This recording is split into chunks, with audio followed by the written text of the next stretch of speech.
Okay dear students, ভার্বের ধারাবাহিকতায় আমরা আজকের ক্লাসে আলোচনা করব নন ফাইনাইট ভার্বের যে প্রকারভেদগুলো আছে সেই প্রকারভেদগুলো নিয়ে। চলো তাহলে ক্লাসটা স্টার্ট করি।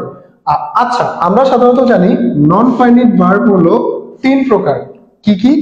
Infinitive, participle, gerund. এখন ইনফিনিটিভ কাকে বলে? দেখো, 2 প্লাস v1 কে বলে ইনফিনিটিভ। 2 প্লাস v1 হলো ইনফিনিটিভ। এখন ইনফিনিটিভ কিভাবে নন ফাইনাইট সেটা একটু আমরা এক্সাম্পলের মাধ্যমে প্রমাণ করি। I have to go there. Suppose I have to go there, এটা একটা সেন্টেন্স। এখন এই সেন্টেন্সের মধ্যে দেখো এখানে টোটাল দুইটা ভার্ব আছে, একটা হ্যাভ ভার্ব, একটা গো ভার্ব। এটা কোন tense? I have to go there। আমি জানি অনেকেই বলবা এটা হলো প্রেজেন্ট পারফেক্ট টেন্স, কারণ হ্যাভ আছে। But be careful, be careful. Have এর পরে কিন্তু কোনো v3 নাই। হ্যাভ এর পরে যদি v3 না থাকে তাহলে সেটা কখনোই প্রেজেন্ট পারফেক্ট হবে না। এটা কি তাহলে? এটা প্রেজেন্ট ইনডেফিনিট। ওকে, এটাকে যদি আমি টেন্স অনুযায়ী পরিবর্তন করি তাহলে কি হবে? I had to go there। I had to go there।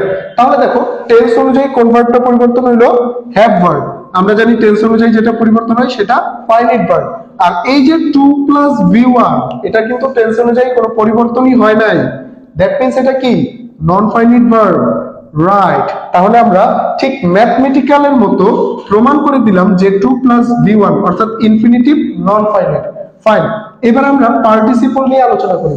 Participle কিন্তু টোটাল তিন প্রকার: present participle, past participle, perfect participle. এখানে একটা ইন্টারেস্টিং মজার বিষয় আছে, সেটা হলো জিরান্ট। জিরান্ট হলো ভার্ব প্লাস আইএনজি। আবার দেখো প্রেজেন্ট পার্টিসিপল হলো ভার্ব প্লাস আইএনজি। এখন তুমি বলতে পারো স্যার তাহলে আমরা কি করে বুঝবো কোনটা জিরান্ট কোনটা প্রেজেন্ট পার্টিসিপল? আসলে শুধু জিরান্ট এবং প্রেজেন্ট পার্টিসিপল বোঝানোর জন্য একটা 1 ঘন্টার ক্লাস নেওয়া যায়। তবে আমি জাস্ট বেসিক ধারণাটা দিব কোনটা জিরান্ট কোনটা প্রেজেন্ট পার্টিসিপল। চলো এক্সাম্পলের মাধ্যমে দেখি। যেমন I am swimming now। I am swimming now। আরেকটা দেখো, swimming is a good exercise। ওকে, একটা দেখো I am swimming now, আরেকটা swimming is a good exercise। দুইটার মধ্যে একটা কমন বিষয় লক্ষ্য করবে, সেটা হলো ভার্বের সাথে আইএনজি এবং একই ভার্বের সাথে আইএনজি, অর্থাৎ দুইটাই সুইমিং। প্রথমটা দেখো I am swimming now, এটা কোন tense? This is absolutely present continuous, কারণ এটা চলমান, এম প্লাস ভার্বের সাথে আইএনজি। দ্বিতীয়টা কি দেখো? দ্বিতীয়টা হলো প্রেজেন্ট ইনডিফিনিট, কারণ এটাতে এটা হলো স্থির। সো এখন আমরা কি করে বুঝবো কোনটা প্রেজেন্ট পার্টিসিপল কোনটা জিরান্ট? খুবই ইজি, খুবই ইজি।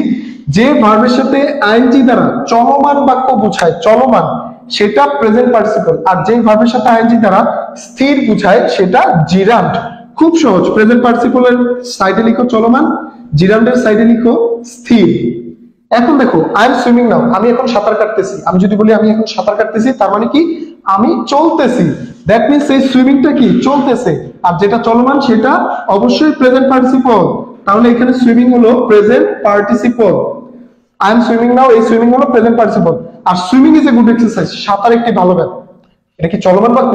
অফকোর্স নট, এটা একটা স্থির বাক্য। আর এই সুইমিং দ্বারা স্থির বুঝাচ্ছে, দ্যাট মিন্স এটা জিরান্ট। আর এই জিরান্ট সাধারণত নাউন হয়, প্রেজেন্ট পার্টিসিপল স্পেসিফিক ভাবে অ্যাডজেক্টিভ হয়, কিছু ক্ষেত্রে ভিন্ন হতে পারে, সেটা আলাদা। তো যাই হোক, এইবার দেখো আমরা বুঝলাম কোনটা জিরান্ট কোনটা প্রেজেন্ট পার্টিসিপল। এবার আমরা চেষ্টা করি দুইটাই কিভাবে নট ফাইনাইট। যেমন আই এম সুইমিং নাও, এটাকে যদি আমি পাস্ট কন্টিনিউয়াস করি তাহলে আই ওয়াজ সুইমিং হবে। আই ওয়াজ সুইমিং, অর্থাৎ এই সুইমিং এর কোনো পরিবর্তন হচ্ছে না, আর ভার্বের সাথে আইএনজি পরিবর্তন হচ্ছে না। দ্যাট মিন্স এটা নন ফাইনাইট। আর swimming is a good exercise, এটাকে যদি আমি পরিবর্তন করতে চাই তাহলে কি হবে? Swimming was a good exercise. That means এই সুইমিং এরও কোনো পরিবর্তন হচ্ছে না। আর আমরা কি জানি? যে ভার্বের টেন্স অনুযায়ী পরিবর্তন হয় না সেটা নন ফাইনাইট। দ্যাট মিন্স এই জিরান্ট হোক বা প্রেজেন্ট পার্টিসিপল হোক, ভার্বের সাথে আইএনজি মানে সেটা নন ফাইনাইট। একদম ভার্বের সাথে আইএনজি মানে নন ফাইনাইট। ওকে, পাস্ট পার্টিসিপল কোনটা? এটা আমাদের জন্য খুবই পরিচিত। পাস্ট পার্টিসিপল হলো v3। মনে রাখবা ভার্বে কিন্তু তিনটা ফর্ম থাকে, v1, v2, v3। এই পাস্ট পার্টিসিপল হলো v3। এটা কিভাবে নন ফাইনাইট দেখি। I have done the job। Suppose ধরো I have done the job, আমি কাজটি করেছি। এটাকে যদি আমি পাস্ট পারফেক্ট করি তাহলে কি হবে? I had done the job. Okay, look at that, tense অনুযায়ী কোন ভার্বটার পরিবর্তন হলো? এই যে হ্যাভ ভার্ব, দ্যাট মিন্স এটা ফাইনাইট ভার্ব।